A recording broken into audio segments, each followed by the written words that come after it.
जयंत बच्चों, इस समय आप लोग महामना इंस्टीट्यूट के यूट्यूब चैनल से जुड़े हुए हैं और इस चैनल में मैं आप सबका स्वागत करता हूं। आज हम लोग class 11th physics Hindi medium NCERT book के 9th चैप्टर ठोसों के यांत्रिक गुण यानी मैकेनिकल प्रॉपर्टीज ऑफ सॉलिड्स के अंकिक प्रश्न यानी न्यूमेरिकल्स में हम लोग क्वेश्चन नंबर 6 को देखने जा रहे हैं। देखें, ये न्यूमेरिकल काफ़ी इंपॉर्टेंट है, इनको अच्छी तरह से समझना है। एल्यूमिनियम के किसी घन, आपको मालूम है घन की लंबाई, चौड़ाई और ऊंचाई तीनों बराबर होती है।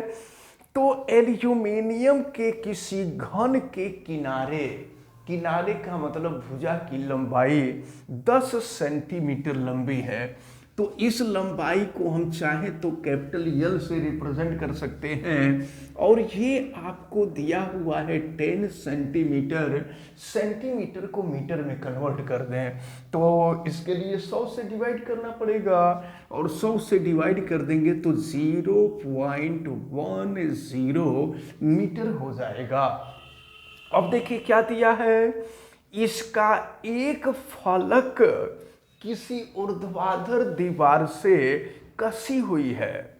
इस घन के विपरीत फलक से 100 किलोग्राम का एक द्रव्यमान जोड़ दिया जाता है। 100 किलोग्राम का द्रव्यमान, एम की वैल्यू आपको दिया हुआ है 100 kg। 100 किलोग्राम का द्रव्यमान जोड़ दिया जाता है।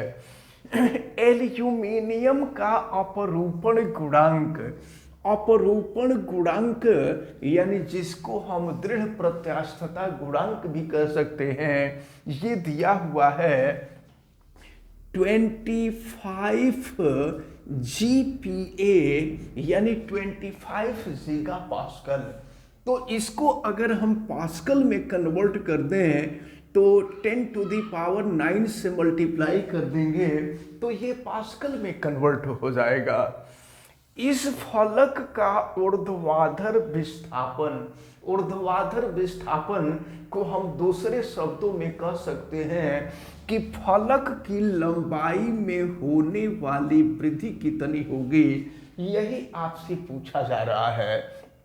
तो चले, जैसा कि आप जानते हैं कि अपरूपण विकृति, अगर थीटा, अपरूपण विकृति को हम थीटा से रिप्रेजेंट करते हैं तो थीटा बराबर होता है लंबाई में होने वाली वृद्धि बटा में हो जाएगा प्रारंभिक लंबाई। ये अपरूपण विकृति है। अब अगर अपरूपण प्रतिबल हम निकालें, इसको हम यहाँ लिख भी सकते हैं अपरूपण विकृति। यह अपरूपण विकृति थीटा का मान था। अब अगर हम अपरूपण प्रतिबल को देखें तो अपरूपण प्रतिबल बराबर आपको मालूम है कि यह F बटा में A होता है। तो F जो होता है वो भार के बराबर होता है और भार जो होता है वो m × g के बराबर होता है और क्षेत्रफल जो होगा वो पृष्ठ क्षेत्रफल के बराबर होगा और घन का जो पृष्ठ होता है वो वर्गाकार होता है और वर्ग का क्षेत्रफल बराबर होता है भुजा का स्क्वायर। और अगर वर्ग की लंबाई को हम L माने हैं तो ये L स्क्वायर हो जाएगा। अब जरा ध्यान पूर्वक देखें तो अपरूपण गुणांक कह लीजिए या दृढ़ प्रत्यास्था गुणांक कह लीजिए, ईटा बराबर होता है अपरूपण प्रतिबल और बटा में अपरूपण विकृति होता है। तो अपरूपण प्रतिबल की वैल्यू आप देख रहे हैं mg/L² और बटा में अपरूपण विकृति रखेंगे तो ये हो जाएगा स्मॉल l बटा में कैपिटल L हो जाएगा। फिर चलें इसकी वैल्यू हम रखते हैं और देखते हैं कि फिर क्या मिलता है। तो ये हो जाएगा आपका mg/L²। सॉल्व करेंगे कैपिटल L ऊपर जाएगा, स्मॉल l नीचे आएगा, कैपिटल L से स्क्वायर कैंसिल हो जाएगा तो ईटा इज इक्वल टू हो जाएगा mg बटा में कैपिटल यल इंटू स्मॉल यल। आपसे स्मॉल यल की ही वैल्यू पूछी जा रही है। तो देखें स्मॉल यल को हम यहाँ लेफ्ट में ला देते हैं, ये हो जाएगा स्मॉल यल को हम लेफ्ट में ला रहे हैं, तो ये हो जाएगा आपका small l is equal to m g upon eta यल।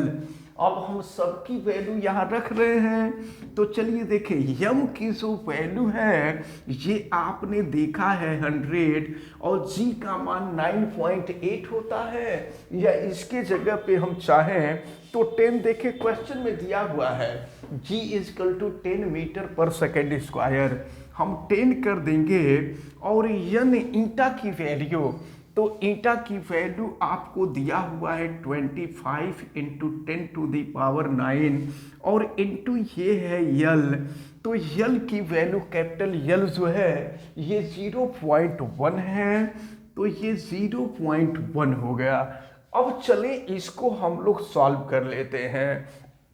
तो अब देखिए अगर यहाँ पर 0.1 है तो ये 10 टू दी पावर 9 को हम 10 टू दी पावर 8 इंटू 10 लिख सकते हैं, तो 10 टू दी पावर 8 इंटू 10 कर देंगे तो ये 1 हो जाएगा। और फिर देखिए क्या होगा, 25 से इसको कटा देंगे, 25 चौका 100 हो जाएगा। और फिर ये जो 10 टू दी पावर 8 है ना, 10 टू दी पावर 8 को हम 10 टू दी पावर 7 इंटू 10 कर सकते हैं, तो 10 से 10 कैंसिल हो जाएगा, तो बचेगा क्या, देखिए ऊपर बचेगा 4 और नीचे 10 टू दी पावर 7 है, 10 टू दी पावर 7 को ऊपर ले जाएंगे 10 टू दी पावर -7 और लंबाई है तो लंबाई का मात्रक मीटर हो जाएगा।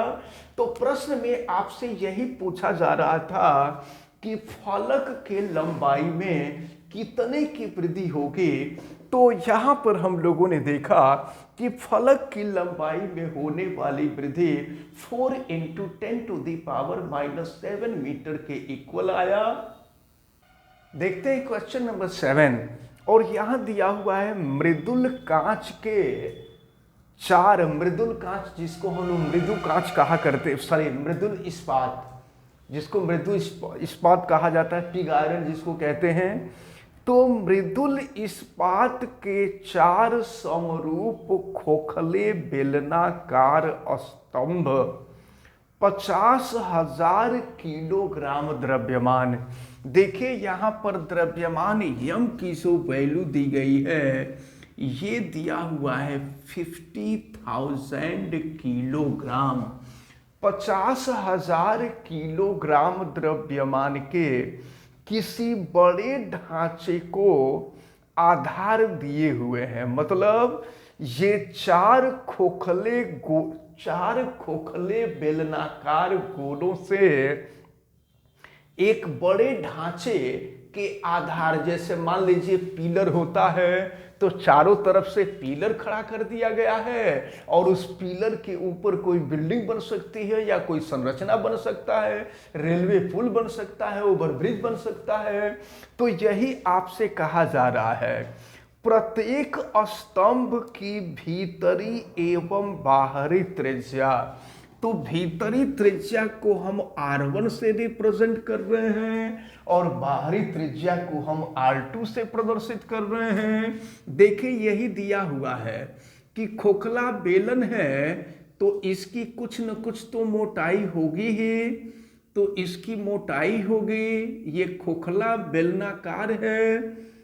तो अब यही आपसे कह रहा है, तो भीतरी त्रिज्या का मतलब यहां से लेकर यहां तक ये भीतरी त्रिज्या होगी और बाहरी त्रिज्या का मतलब यहां से लेकर के यहां तक।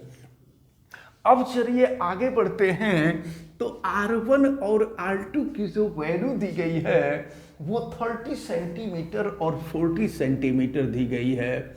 ये 30 सेंटीमीटर है, ये 40 सेंटीमीटर है। सेंटीमीटर को मीटर में कन्वर्ट कर लिया जाए तो इसमें 100 से डिवाइड कर देंगे तो ये 0.3 मीटर और ये हो जाएगा 0.4 मीटर। भार वितरण को एक समान मानते हुए यह मान के चलिए कि जो भार रखा गया है उसका प्रभाव चारों पोल पर एक समान है। तो अगर चारों पोल पर एक समान होगा तो उसका जो भार है वो 4 बराबर भागों में बट जाएगा और 4 बराबर भागों में बट करके उस पोल के ऊपर जो है उसका प्रभाव पड़ेगा। तो भार वितरण को एक समान मानते हुए प्रत्येक स्तंभ का संपीड़न विकृति की गणना कीजिए। देखिए, संपीड़न विकृति यानी विकृति के बारे में पूछा जा रहा है। तो संपीड़न विकृति जो होती है, संपीड़न विकृति यह स्मॉल यल अपान कैपिटल यल होती है। तो आपसे संपीड़न विकृति के बारे में पूछा जा रहा है। तो चले जरा ध्यान पूर्वक देखें। सबसे पहले यफ देखा जाए कि यफ की वैल्यू क्या होगी। तो आप जानते हैं कि बल जो होता है भार के बराबर होता है और भार द्रव्यमान तथा गुरुत्वीय त्वरण के गुणन के बराबर होता है। लेकिन 4 स्तंभ हैं, भार चारों स्तंभ पर डिवाइड हो जा रहा है। तो एक पर पड़ने वाला जो भार होगा वो 1/4 हो जाएगा। अब जरा ध्यान पूर्वक देखें तो ये F की वैल्यू हो जाएगी।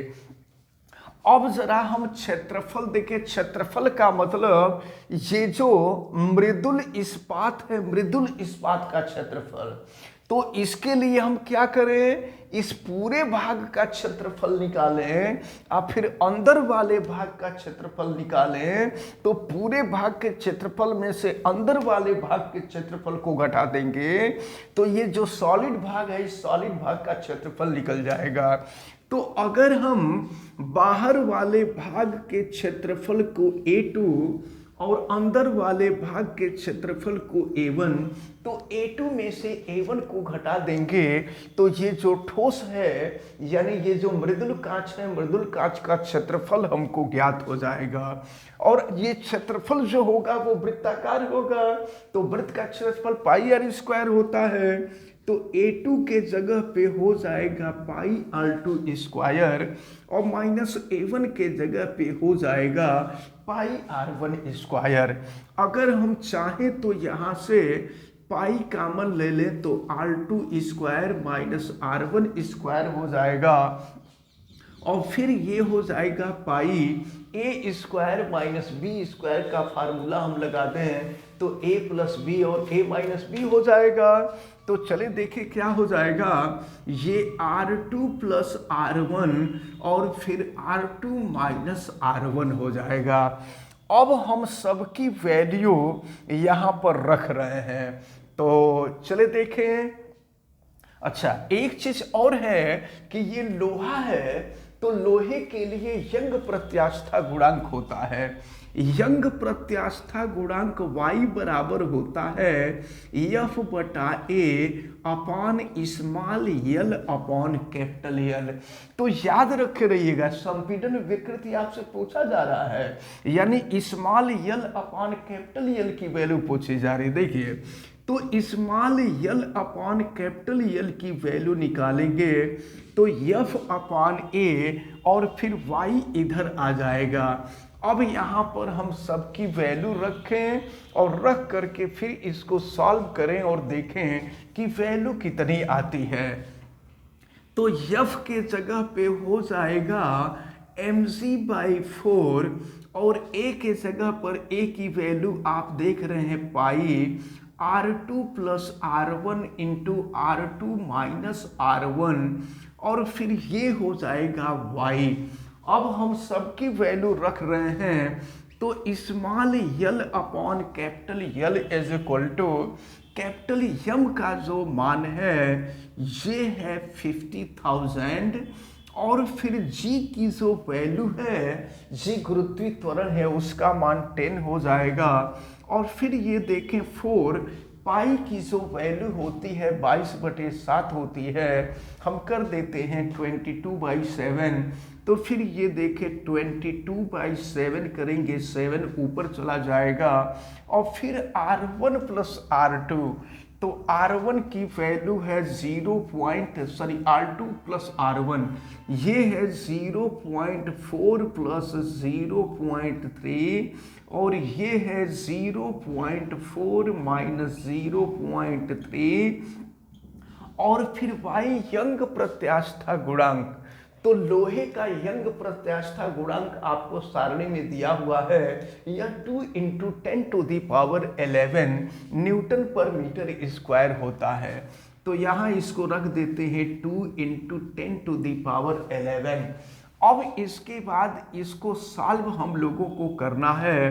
तो फिर देखिए एक स्टेप और हम आगे बढ़ते हैं। ये small l upon capital L is equal to, ये है आपका 50,000 इंटू 10 इंटू 7 और नीचे है आपका 4 इंटू 22 और देखें इन दोनों को जोड़ लेंगे 0.4 प्लस 0.3 तो ये हो जाएगा 0.7 और फिर 0.4 माइनस 0.3 करेंगे तो ये हो जाएगा 0.1 और फिर ये हो गया 2 × 10⁻11।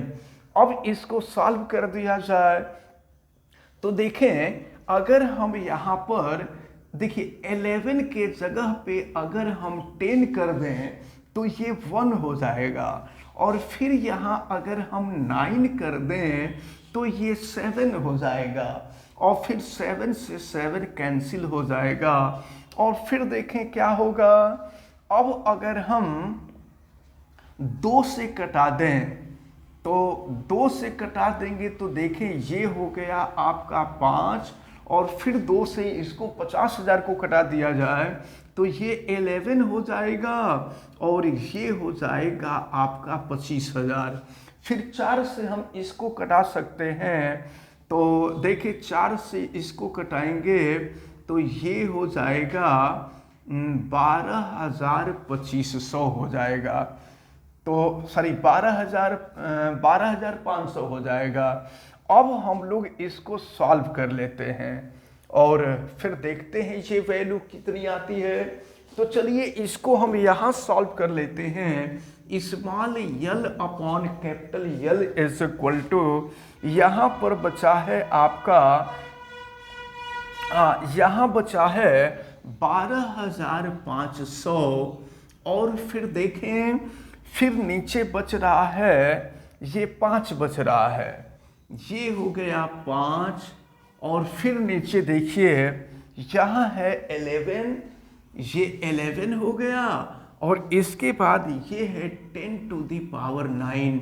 तो देखिए 10⁻9 को हम क्या लिख सकते हैं जरा ये देखिए, 10⁻9 को हम 10⁻7 और इंटू कर दे रहे हैं 100। अब 100 कर देंगे तो 2 0 से ये 2 0 कट जाएगा। अच्छा अब कुछ कटने लायक नहीं है तो स्मॉल यल अपॉन कैपिटल यल, अब हम 125 में 5 का गुणा कर दें तो ये हो जाएगा आपका 625 और फिर नीचे हो जाएगा 11 और 10⁻7 को हम ऊपर लेके चले जाएं तो ये हो जाएगा 10⁻−7। अब हम 11 से डिवाइड करें तो 11 से डिवाइड करेंगे तो ये आपका जो है 28.6 आना चाहिए, 28.6 लगभग आएगा। जब 11 से हम 625 को डिवाइड करेंगे 6 के जगह पे नहीं बल्कि 4 आएगा और ये हो जाएगा 10⁻7। अब अगर हम दशमलव को चाहते हैं, विज्ञान की भाषा में दशमलव के पहले 1 अंक होता है, तो दशमलव के पहले 1 अंक लाने के लिए हम 10 से भाग और 10 से गुणा कर देंगे तो 10 से भाग करेंगे 2.84 हो जाएगा और फिर 10 से गुणा कर देंगे तो यह 10 टू दी पावर -6 हो जाएगा। तो ये रहा विकृति। आपसे पूछा जा रहा था प्रश्न में कि संपीड़न विकृति का मान कितना होगा। चूंकि विकृति का कोई मात्रक होता नहीं है, इसलिए यहाँ हम कोई मात्रक नहीं रखेंगे। ये हम लोगों का सॉल्यूशन रहा। तो इस प्रकार क्वेश्चन नंबर 7 हम लोगों का सॉल्व होता है। देखते हैं क्वेश्चन नंबर 8 को। यहां दिया हुआ है तांबे का एक टुकड़ा जिसका अनुप्रस्थ परिच्छेद, तो अनुप्रस्थ परिच्छेद उसका लंबाई चौड़ाई दिया है, तो दोनों का गुणा कर देंगे तो उसका क्षेत्रफल निकल जाएगा। तो हम क्षेत्रफल निकाल लेते हैं सीधे, और ये दिया हुआ है आपका 15.2 और ये मिलीमीटर में दिया हुआ है, और इनटू दिया हुआ है 19.1, दोनों मिलीमीटर में दिया हुआ है। तो अगर हम लोग इन दोनों का गुणा कर लें तो यह मान जो है लगभग 290 मिलीमीटर स्क्वायर आ जाएगा। अब इसको अगर हम मिलीमीटर, अब इसको मीटर में बदल लें तो आपको मालूम है कि मिलीमीटर को मीटर में बदलते हैं तो 1000 से भाग देते हैं, यानी 10 टू दी पावर -3 से गुणा करते हैं। लेकिन स्क्वायर है तो 10 टू दी पावर -3 का स्क्वायर करेंगे 10 टू दी पावर -6 हो जाएगा। तो ये हो जाएगा 290 into 10 to the power -6 meter square.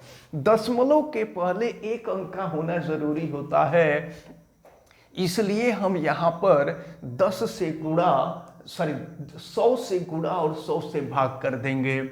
तो जब 100 से भाग कर देंगे तो 2.90 हो जाएगा, और जब 100 से गुणा कर देंगे तो ये हो जाएगा 10 to the power -4 meter square. अब जरा देखें फिर क्या कहा जा रहा है आपसे कि 44,500 न्यूटन बल के तनाव से खींचा जाता है। बल दिया हुआ है 44,500 न्यूटन। ये 44,500 न्यूटन के बल से खींचा जाता है। तो कहा जा रहा है इसमें केवल जिससे केवल प्रत्यास्थता विरूपण उत्पन्न हो, तो उत्पन्न विकृति की गणना कीजिए। उत्पन्न विकृति, तो यहाँ पर जो विकृति उत्पन्न होगी वो अपरूपण विकृति होगी। अपरूपण विकृति के बारे में आपसे पूछा जा रहा है। और जबकि देखें तांबे का जो अपरूपण गुणांक यानी दृढ़ प्रत्यास्थता गुणांक जो होता है यह 4.20 into 10 to the power 10 pascal होता है। इसको आप माइंड किए रहिएगा अच्छी तरह से। अब देखें आपको मालूम है कि ईटा इज इक्वल टू प्रतिबल बटा में विकृति F बटा में A बटा थीटा होता है। यहाँ से अगर थीटा की वैल्यू हम निकालें तो ये हो जाएगा F बटा में A ईटा। तो चलिए हम वैल्यू रखते हैं यहाँ पर।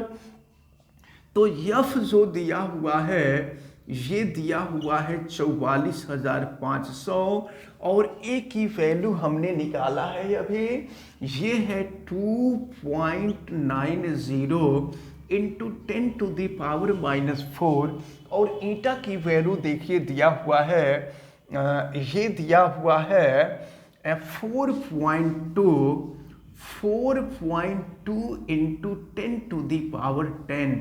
अब हम लोग इसको सॉल्व करेंगे और फिर देखेंगे कि वैल्यू क्या आती है। तो देखिए 10 टू दी पावर 10 है और यहाँ 10 टू दी पावर -4 है। हम यहीं पे सॉल्व कर दें तो 10 -4 कर देंगे तो ये 10 टू दी पावर 6 हो जाएगा। फिर देखिए क्या करते हैं, फिर जो है यहाँ पर 6 के जगह पे 5 करेंगे तो ये 42 हो जाएगा और फिर यहाँ 4 करेंगे तो ये हो जाएगा आपका 29। अब क्या करेंगे हम लोग, ये जो 10⁴ है, इसको देखिए 10⁴ को 10⁻² और इंटू 100 कर लेते हैं। तो 100 कर लेंगे तो 2 जीरो से ये 2 जीरो कैंसिल हो जाएगा, यानी ऊपर मिलेगा आपका 445 और नीचे 29 और इंटू हो जाएगा 42। और ये जो 10⁻² है ना, ये ऊपर चला जाएगा तो ये हो जाएगा 10⁻⁻²। अब एक काम करते हैं, इसको कटाना है। इसको कटाने के लिए अगर हम ऊपर नीचे 10 से गुणा कर दें तो कट जाएगा आसानी से। देखिए ऊपर 10 से गुणा कर दिए और फिर 10 से भाग करेंगे तो बटा में 10 हो जाएगा। 10 को ऊपर लेके जाएंगे तो यहाँ पर -3 हो जाएगा। अब हम आसानी से इसको कटा सकते हैं। देखिए 2 से इसको कटावें तो ये हो जाएगा आपका 21 और 2 से इसको कटावें तो ये 2225 हो जाएगा। अब ये कट गया, फिर यहाँ पर मिलेगा आपका 2225 और बटा में हो जाएगा 29 गुणे 21 और 10⁻⁻3। अब हम लोगों को गुणा करना पड़ेगा ये 29 और 21 का, और गुणा करके फिर भाग देना पड़ेगा। तो अब देखिए यहाँ पर ये है आपका 2225 और नीचे इनका मल्टीप्लिकेशन हमने किया तो ये हो गया 609 और 10⁻⁻3 रहेगा ही। फिर अब जो है 2225 में 609 से भाग देंगे तो भाग देने के बाद ये वैल्यू जो है 3.65 के आसपास आती है। इसको आप डिवाइड करके देख लीजिएगा और ये हो जाएगा -3। और चूंकि थीटा ये भी विकृति है तो विकृति का कोई मात्रक होता नहीं है। तो कुल मिलाकर के आपसे यही पूछा जा रहा था कि उत्पन्न विकृति कितनी होगी। तो उत्पन्न विकृति की जो वैल्यू है 3.65 इंटू 10⁻⁻3 के इक्वल होगा। देखते हैं क्वेश्चन नंबर 9 को। 1.5 सेंटीमीटर त्रिज्या का एक इस्पात का केबल, देखिए त्रिज्या दिया हुआ है, आर की वैल्यू दी गई है और ये दिया हुआ है 1.5 सेंटीमीटर। तो सेंटीमीटर को अगर मीटर में हम कन्वर्ट कर दें तो 10⁻⁻2 से मल्टीप्लाई कर देंगे, ये हो जाएगा 1.5 इंटू 10⁻⁻2 मीटर। तो 1.5 सेंटीमीटर त्रिज्या का एक इस्पात का केबल भार उठाने के लिए प्रयोग किया जाता है। यदि इस्पात के लिए अधिकतम अनुमेय प्रतिबल, यानी अधिकतम अनुमेय प्रतिबल को हम भंजक प्रतिबल कहते हैं, और भंजक प्रतिबल आपको दिया हुआ है भंजक प्रतिबल। भंजक प्रतिबल का मतलब होता है प्रतिबल का वह मान जिससे वस्तु टूट जाता है, यानी पुनः अपनी प्रारंभिक स्थिति में नहीं आ पाता है, उसे हम कहते हैं भंजक प्रतिबल। तो यह आपको दिया हुआ है 10⁸ न्यूटन पर मीटर स्क्वायर, ये भंजक प्रतिबल है। तो उस अधिकतम भार की गणना कीजिए जिससे वह केबल को उठा सके। तो आपसे अधिकतम भार पूछा जा रहा है। तो अधिकतम भार जो होगा वह बल के बराबर होगा। अब आप जानते हैं कि भंजक प्रतिबल बराबर होता है बल बटा में क्षेत्रफल, F बटा में A हो जाएगा। तो F की वैल्यू निकालेंगे तो A का 3 गुणा हो जाएगा। तो देखें भंजक प्रतिबल 10⁸ दिया हुआ है और फिर f का मान ही आपसे पूछा जा रहा है, और a जो है पाई आर स्क्वायर हो जाएगा, तो पाई आर स्क्वायर हो जाएगा। अब हम f की वैल्यू ज्ञात करें तो ये 10⁸ इंटू पाई आर स्क्वायर, फिर देखिए क्या हो जाएगा, f इजकल टू 10⁸, और पाई का मान तो आपको मालूम ही है ये 3.14, और r का स्क्वायर ये 1.5 इंटू 10⁻⁻2 का स्क्वायर करेंगे, तो 1.5 का स्क्वायर करेंगे 2.25 हो जाएगा, और 10⁻⁻2 का स्क्वायर करेंगे 10⁻⁻4 हो जाएगा। अब इसका हम लोगों को मल्टीप्लिकेशन करना है, तो चले देखें, ये f इज इक्वल टू ये 3.14 का 2.25 में मल्टीप्लिकेशन कीजिए, तो ये वैल्यू 7.07 के लगभग आता है, और फिर 10⁸ माइनस 10⁴ कर देंगे तो ये हो जाएगा 4, और ये इतना न्यूटन हो जाएगा। तो आपसे यही पूछा जा रहा था कि अधिकतम भार की गणना कीजिए, यानी अधिकतम भार कितना होगा, तो अधिकतम भार जो है यह 7.07 इंटू 10⁴ न्यूटन के बराबर होगा। और इस प्रकार हमें उम्मीद है कि आज जो क्वेश्चन बताए गए, क्वेश्चन नंबर 6, क्वेश्चन नंबर 7, 8 और 9, ये 4 क्वेश्चन बताए गए, हमें उम्मीद है कि ये चारों क्वेश्चन आपको बहुत अच्छी तरह से समझ में आए होंगे। आप वीडियो को लाइक ज़रूर कीजिएगा, और अगर किसी प्रकार की कोई दिक्कत समझ में आती है तो आप हमें कमेंट करके बताइएगा। वीडियो को मैक्सिमम स्टूडेंट तक शेयर करें, और वीडियो को लाइक तो करें ही। आप सभी लोगों का बहुत बहुत धन्यवाद। जय हिंद।